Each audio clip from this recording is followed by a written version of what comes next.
Morning, folks. Well, it's been a long time since I made a video, so I thought I'd make one today. And it was going to be a pretty long video. I was going to forge a Bowie blade. There's a young lady who was one of my co-workers, well, and her husband still is. She's only 30 years old, and she's just found out she's got breast cancer.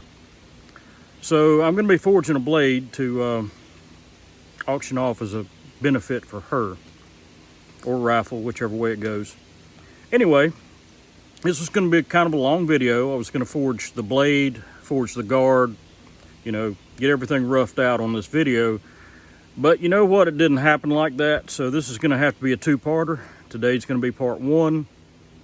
And the reason it didn't happen is before I could finish forging the tang out on the blade, bolt broke in my power hammer. I don't have a spare bolt lying around, and no stores are open today, so it's just going to have to wait for another day. Anyway, we're going to forge out the guard and get it hot fit. I like to hot fit guards like this because once the blade's done and they're heated up and set on that blade, they're never going to move. So that's my favorite way to do it, especially on a rustic style blade like this is going to be. Anyway, I'm glad y'all came. I'm glad you're here. To all my longtime watchers, thank you for being here again. Be sure and hit that like button, subscribe. Thanks very much for watching. God bless and have a great day. Okay, we're going to start out by forging the guard. And we're going to be using a railroad spike for the guard, and that's a little more carbon than mild steel. Should make a good guard. And we're going to be using 1/4 inch by 1.5 inch, 5160 for the blade. And I'm going to be using a punch here, and we're going to punch a slot through the railroad spike to start with. I like to punch a slot because it doesn't take out as much material as drilling a hole and then slotting it. And the first thing we're going to do is just mark here on the spike, trying to make sure everything's centered up and lined up. So the first couple times here are going to be just kind of taps. I want to make sure I have my mark right in the center.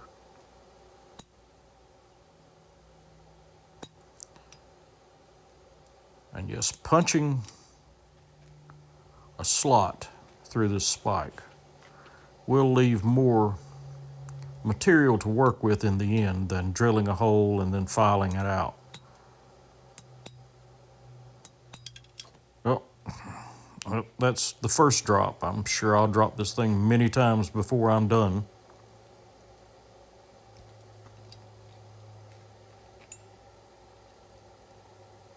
And you can see how it's made a mark there.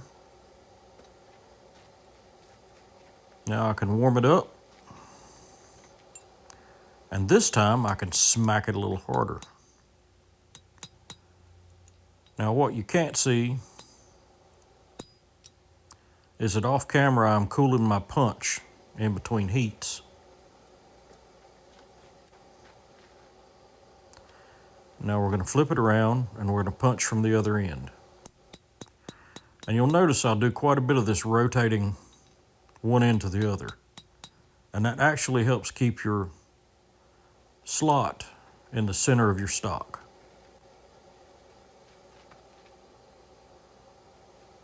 And you can see I switched hammers because, well, I was using the wrong one.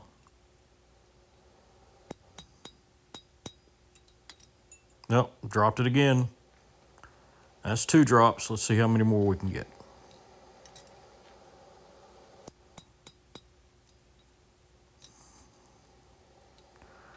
Okay, it's getting to be about time to start working from the other side. So I've punched most of the way through from the front side. And that should leave a mark on the back side after it's punched through there. I can see the little shadow, and I'm going to start working from this side too to knock that slug out. Didn't quite get there this time.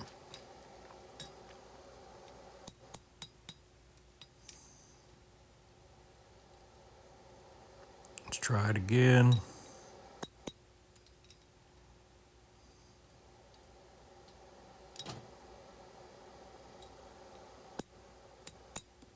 Oh, well, can't do anything when you're knocking it off the anvil. One more time. Let's see if we can get it this time. Drive it in, roll it over, smack it from the backside.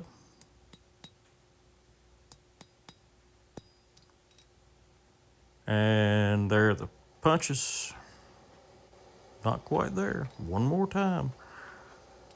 The slug was free that last time, but not quite enough to fall out. There we go. We've got it. There we go. Let's get that slug knocked out. There. And there's the slug. That's all the material we lost by slitting that hole. Now we're going to forge out the tang of the blade. Using the power hammer for that because it's already hot today.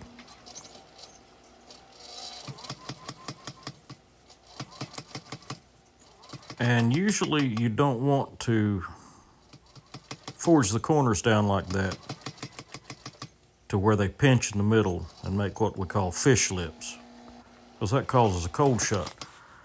But since this is going to be the tang end of the blade, I'm not really worried about it.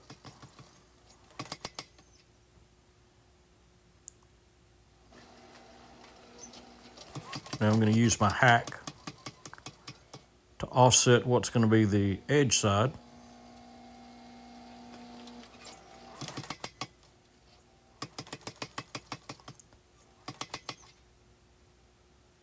And go back with the forging dies. And work on the top side a little bit. And just draw out that tang.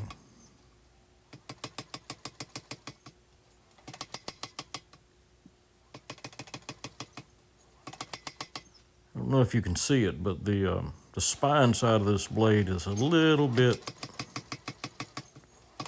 offset from where it needs to be, so I'm going to have to try to correct that here in a second.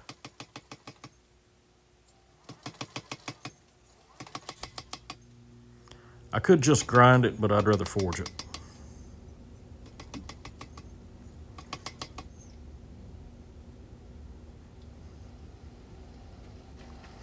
So I'm going to take my hack and just tap down a little more. And drop it again.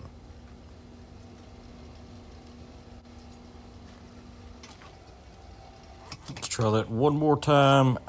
And my trouble with the power hammer has now begun. Bolt broke. And the top die. Oh well. So you know what that means. Off to the anvil. And I'm far enough along that I can go ahead and start hot fitting this guard. And you can see I'm just driving the tang down through the slot we made in that railroad spike. And I'm driving it in deep enough. That's not coming off here. I'm gonna have to go to the vise. Now I apologize for not being able to show all this, but my tripod's not tall enough to actually show what's going on in my vise. Or at my sander for that matter, so that's why you never see me working at the vise or the sander. One of these days I'll get some more equipment. And you can see now I'm just forging down. This is going to be actually the bottom of the guard on the edge side. Now I intend to work this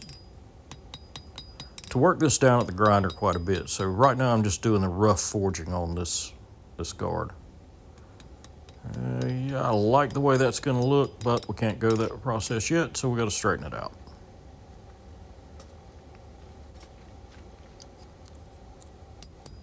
Fit it again.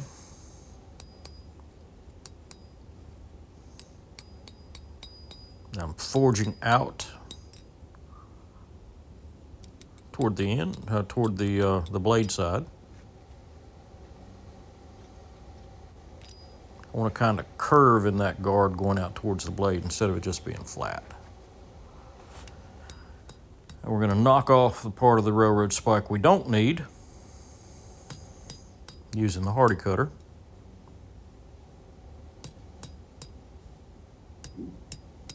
There we go.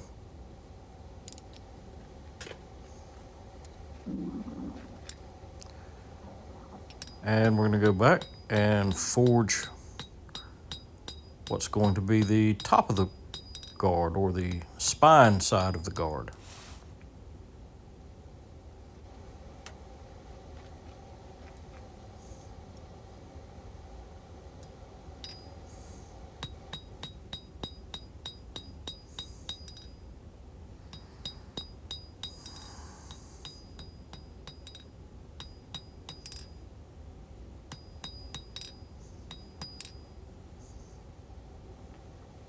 Just forging it out and getting it rough.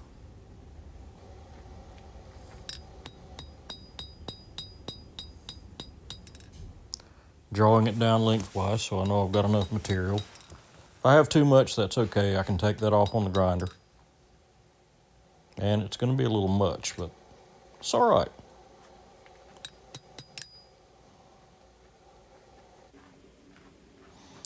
Now I've gone to the grinder and cleaned it up. Like I said, I'm sorry I couldn't show that. Now we're going to make an S-shaped guard. So I'm just putting my curve on the spine side of the guard.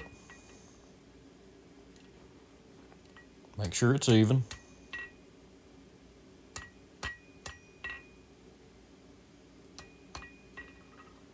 Pretty good. Yep, throw it again. Throw it on the floor one more time there, bud.